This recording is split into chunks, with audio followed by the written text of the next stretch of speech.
Hello అండి, ఇవాల్టి మన special recipe Telangana style bagara rice. చాలా సింపుల్గా చేసుకోవచ్చండి.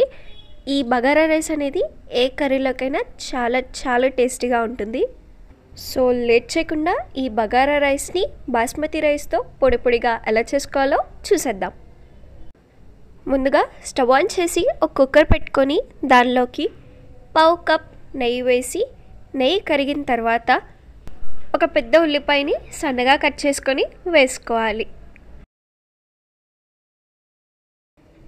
ఈ ఉల్లిపాయ ముక్కల్ని కలుపుకుంటూ మీడియం ఫ్లేమ్లో 5 నిమిషాలు ఫ్రై చేసుకోవాలి. ఇప్పుడు దీనిలో 1 టీ స్పూన్ షాజీరా వేసి మొత్తం అంతా బాగా కలిసేలా కలుపుకోవాలి. ఈ బగారా రైస్కి మంచి టేస్ట్ ఇచ్చే ఇంగ్రీడియంట్ అండి అది, సో అస్సలు స్కిప్ చేయకూడదు.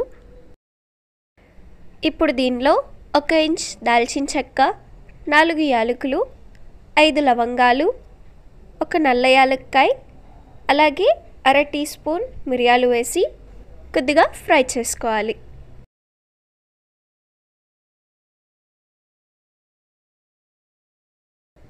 అలాగే దీనిలో 4 నుంచి 5 వరకు చీల్చి పెట్టుకున్న పచ్చిమిర్చి వేసి మొత్తం అంతా బాగా కలిసేలా కలుపుకోవాలి.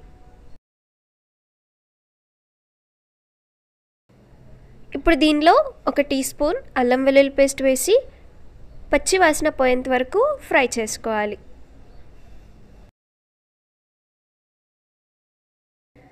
ఇప్పుడు దీనిలో గంట వరకు నానబెట్టి పెట్టుకున్న బాస్మతి రైస్ వేసి మొత్తం అంతా స్లోగా బాగా కలిసేలా కలుపుకోవాలి.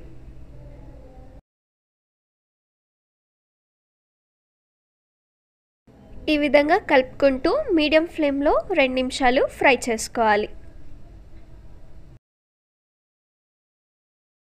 ఇలా ఫ్రై చేయడం వల్ల మనకి రైస్ అనేది పొడిగా వస్తుందండి. ఇప్పుడు దీనిలో 2 గ్లాసులు నీళ్లు పోసుకొని కలుపుకోవాలి. మేము రైస్ 1 కప్ తీసుకున్నాం కాబట్టి 2 కప్స్ వాటర్ పోసుకున్నామండి.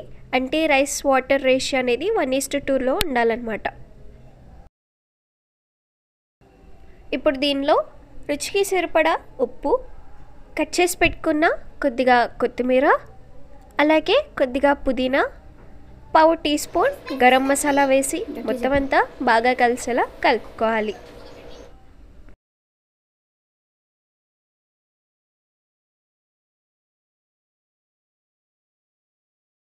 కలుపుకున్న తర్వాత కుక్కర్ మూత పెట్టుకొని 5 నిమిషాలు హై ఫ్లేమ్లో, 10 నిమిషాలు లో ఫ్లేమ్లో కుక్ చేసుకొని స్టవ్ ఆఫ్ చేసుకోవాలి.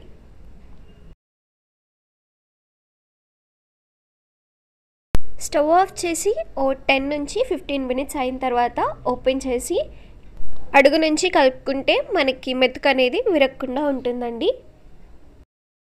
వీలైనంత వరకు పాత బియ్యం వాడడానికి ట్రై చేయాలండి. ఇది పాత బాస్మతి రైస్ కాబట్టి మనకి ఇలా పొడిగా వచ్చింది. మీకు కనుక ఒకవేళ ముద్దలాగా వస్తే నెయ్యి వేసుకొని 5 నిమిషాలు అలా వదిలేసి కలుపుకొని సర్వ్ చేసుకుంటే పొడిగా వచ్చేస్తుందండి. ఈ రైస్ని ఒక ప్లేట్లోకి ట్రాన్స్ఫర్ చేసుకొని కర్రీతో కానీ రైతాతో కానీ సర్వ్ చేసుకుంటే అంతేనండి, మన Telangana style bagara rice ready అయిపోయినట్టే. మేమైతే ఈ బగారా రైస్ని గోంగూర చికెన్తో సర్వ్ చేసుకున్నామండి. చాలా టేస్టీగా ఉంది. మీరు కూడా తప్పకుండా ట్రై చేసి ఎలా వచ్చిందో కామెంట్స్లో తెలపండి.